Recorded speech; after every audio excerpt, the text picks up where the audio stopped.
What's going on, SM? I'm Austin McCarty, and I'm here to bring you a recap of Week 10 in the land of college football. This is a big occasion because this is the first of many college football recaps that will make it to the Plus show. And what a week to get started, because it was one of those amazing weeks in college football that we have seen quite so often this year. Let's go over to Chapel Hill, where we'll have the North Carolina Tar Heels facing off against the number 9 Wake Forest Demon Deacons. North Carolina, led by Sam Howell, will come to play against Wake Forest, gaining an early lead in the first quarter. Wake Forest would not go down without a fight, however, with their QB Sam Hartman throwing for 389 yards and 5 touchdowns. An incredible effort would not be enough to prevent the upset, though. North Carolina, leaning on their running back, Ty Chandler, would carry them to a 58-55 victory with 213 yards, 4 touchdowns, and averaging 9.7 yards per carry.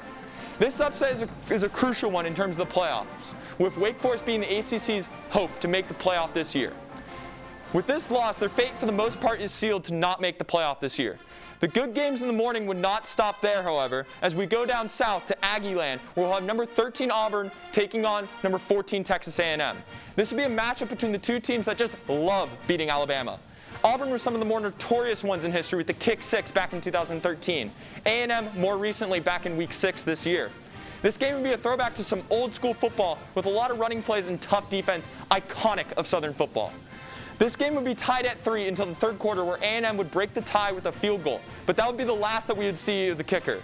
And they would end up scoring 2 touchdowns in the fourth, giving them the win 20-3. The key player of the game would be Texas A&M's running back Isaiah Spiller, whose 112 yards on the ground would be vital for the win by A&M, who's proving to be a force to be reckoned with in the SEC. On this fateful Saturday, there would be a showdown in West Lafayette between unranked Purdue Boilermakers and the Spartans from MSU. Purdue having a silent but strong season coming into this game off a major win against a then-ranked number 3 Iowa a few weeks prior. MSU, on the other sideline, came off a huge win last week against their state rival, University of Michigan. This game would start out the way that almost nobody would have predicted unless you are a diehard Boilermaker fan, with the Boilermakers of Purdue getting out to an early lead, 14-7, going into the half. A very similar situation for the Spartans, who were down at half the previous week against a ranked Michigan. This time, however, would be different. Heisman candidate Kenneth Walker seemed to be a focus of the Purdue defense, only allowing him 1 touchdown on 23 carries with 146 yards to show for it, but very crucially 1 fumble. It wasn't just the defense that helped out Purdue. Their QB Aiden O'Connell threw for 536 yards and 3 touchdowns, en route to a huge upset against MSU. This creates an interesting dynamic for the rankings, and it will be interesting to see what the committee decides to do about the rankings come playoff time when they look back at this game. Now we go to the afternoon, where we had an interesting one in Tuscaloosa, where number 2 Alabama Crimson Tide took on the 2020 national champions, the LSU Tigers. LSU has not been coping well with losses of major key players from that title run, with the likes of Jamar Chase and Terrence Marshall Jr. going to the NFL, leaving some major holes in their receiving corps. LSU is coming in has lost 2 of their last 3, while Alabama has been on a roll after a loss to Texas A&M in week 6. This game would be a shocker right off the bat, with LSU getting out to an early lead in the first quarter, but Alabama would take it right back going into half. Alabama, led by their Heisman candidate QB Bryce Young, putting up 302 yards through the air with 2 touchdowns. On the other side, an impressive showing, LSU running back Tyrion Davis-Price with 104 yards on the ground.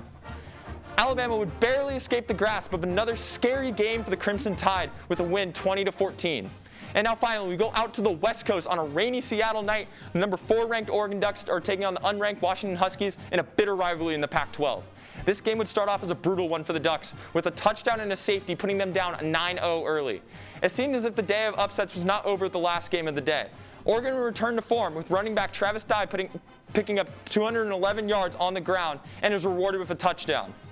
This game would be one decided on the ground, with the rain making it difficult for either side to throw the ball, and it would result in an Oregon win 26-16.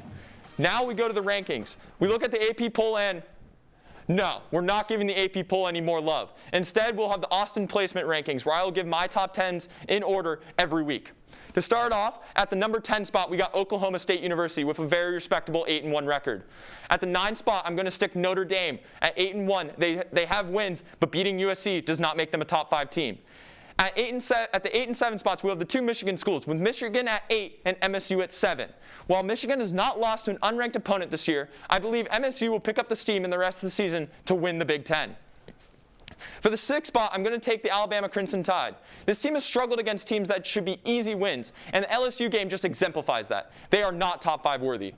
At number 5, Ohio State presides, and they've been cleaning it up after a rocky start, managed to bring it back together. And now for the ever-controversial top 4. At the number 4 spot is the Ducks of Oregon. While they've had troubling losses against Stanford, they've cleaned it up as of recent and still do have that early win against Ohio State. Also, once they get out of injury issues, they're a team that nobody wants to see on a Saturday lineup. At the number 3 spot, I'm going to put the Oklahoma Sooners. To simply put it, Caleb Williams, the real deal. Enough said. And now for the second team in the nation, I think there's one team that deserves this spot, and that is Cincinnati. They've been undervalued all season long, and they've picked up wins that nobody had seen coming at the beginning of this year. And they remain perfect going into the next week at 9-0. And the number 1 team in the nation is a surprise to absolutely nobody. It has been Georgia. They've been dominant all season long, never showing any weakness. A team whose Heisman candidate is a defensive lineman deserves to be the number 1 team in the nation, and they are.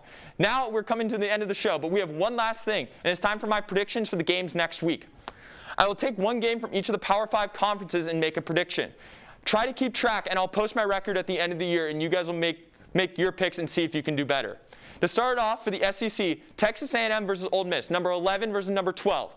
And I can't bet against the legend, Snoop Connor. I'm taking Ole Miss. For the ACC versus University of North Carolina versus Pittsburgh. This is a tough one, but University of North Carolina coming off a huge upset against Wake Forest. I got to take them. For the Big Ten, Ohio State versus Purdue. Ohio State all the way. They're playing with a different level of swagger, even though Purdue has beaten not 1, but 2 number 3 teams. Well, Ohio State isn't number 3, so I'm going to take Ohio on this one. And for the Big 12, Oklahoma versus Baylor. I'll take the true freshman Caleb Williams and the Sooners. And now we go out west to the Pac-12. We'll have Utah versus Arizona. I'm going to take Utah because they absolutely slaughtered Stanford this week. And now it is the end of our show. Thank you for watching, and be sure to subscribe to our channel and to see more amazing content like this. Be sure to tune in next week, and it's going to be a good one for Week 11.